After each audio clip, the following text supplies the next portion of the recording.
Hi everyone, and welcome back to Pod Popper's Place. Today we are sharing with you a little hop that I dreamed up because I have a big basket here. Okay, it's not huge, but it's a good sized basket full of embossing folders. So some friends and myself from Team Tiny are going to be doing a hop once a month on Fridays, and we're calling that Embossing Folder Friday.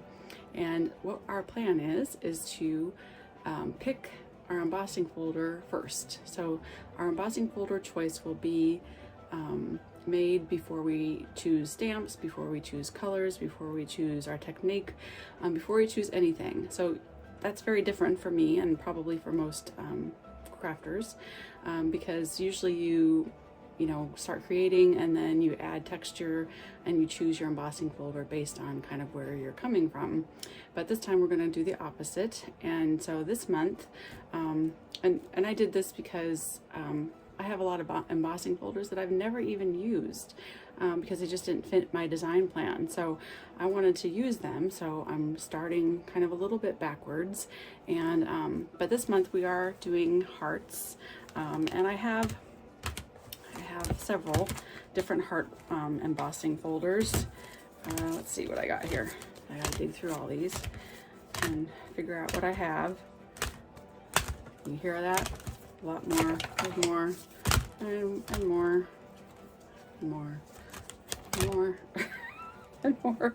Some of these are brand new. Some of these I've acquired from other people, and but I love embossing folders. They're fun.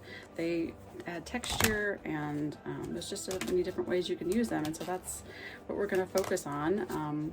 And it'll be a small hop. I think there's only about 4 or 5 of us so far. Maybe it'll get bigger as we go, but it is a hashtag hop, so we're going to be doing hashtag EFF1, so Embossing Folder Friday 1 for this first month, and next month would be EFF2, and this will be on the second Friday of every month. Here's one of my embossing folders. This is a Paper Studio one, so those are kind of big open hearts. I know I have, okay, so here's another one. This is from Cuttlebug. Those are a little bit different hearts. This is from Tailored Expressions, a bunch of little hearts there. I think that might be it for hearts. And then, I don't know, I have some of these 3D folders. See, I love this. I got this 3D folder and thought, oh, that's really kind of fun and cool. I've never used it. And then I have these little, strips. This one says Celebrate. This one has flowers on it. And, I want to love these things, but I don't. They confuse me. I don't know how to use them. I've tried, and they make me unhappy, but I think they're kind of cool. So that might be a challenge one of these months, is to start with one of those and figure out how to make it work. So I'm going to choose one of these heart folders, and I'm not really sure which one.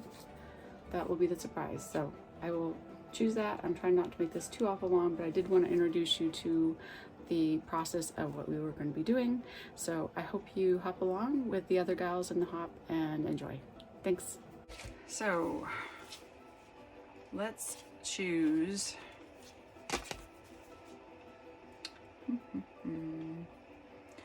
Okay, so I thought about this one because it's nice and sweet, but I do need to make a Valentine's Day card for my husband, and this one just seems a little bit more masculine. It's just straight up and down hearts.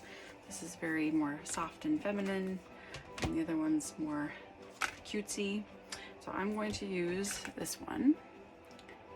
This is from Cuttlebug. It is older. I don't know if it would still be available, but I'm going to also use, so I decided that since I need to make one for my husband, and I'm going to use this heart one. I just got this stamp set in the mail. It was a special edition Kindred stamps, and it's the superheroes.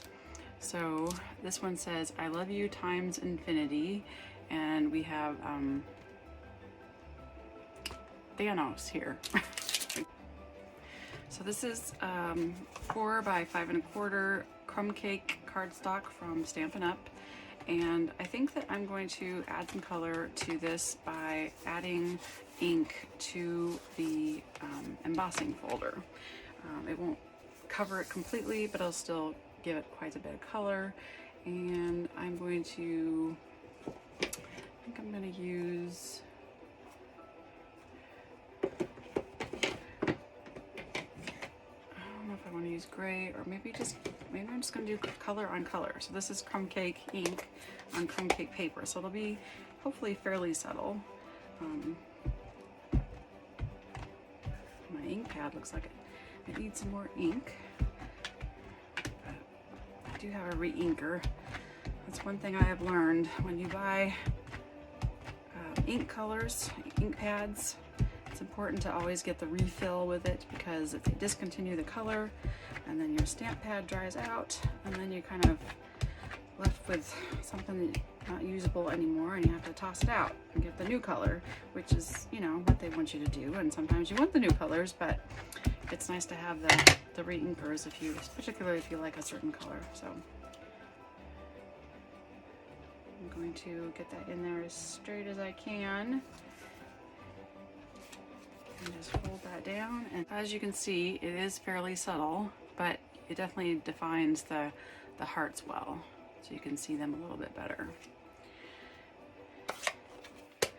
Okay, now that I'm done with that, I am going to I have lots of different heart dies. These are Sizzix ones, and as you can tell, I got it at a yard sale.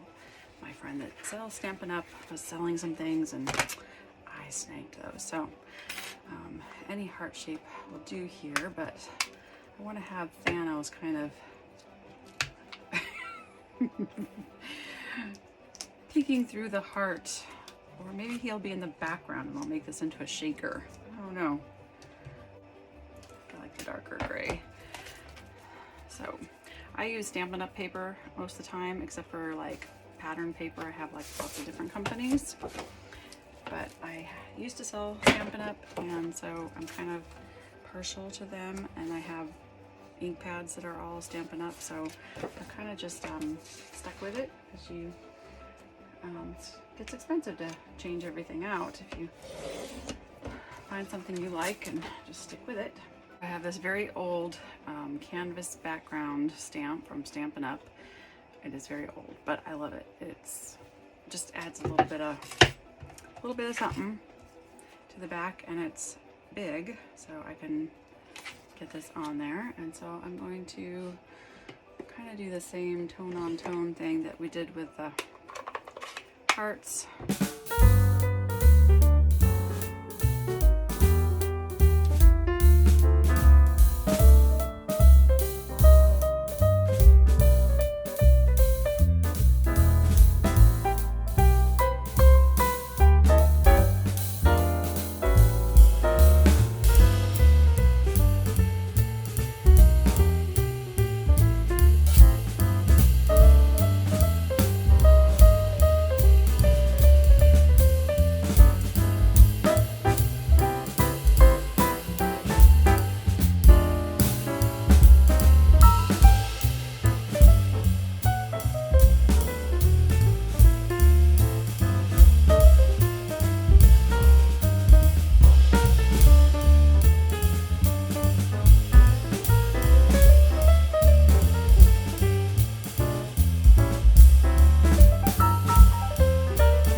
end up using more foam tape to put over the edges so that everything stays down. The acetate was not just staying with the glue and the getting stuck underneath the foam tape, because it was a horrible job. But I just do not make shaker cards often enough. I tell you, I got to do this more often.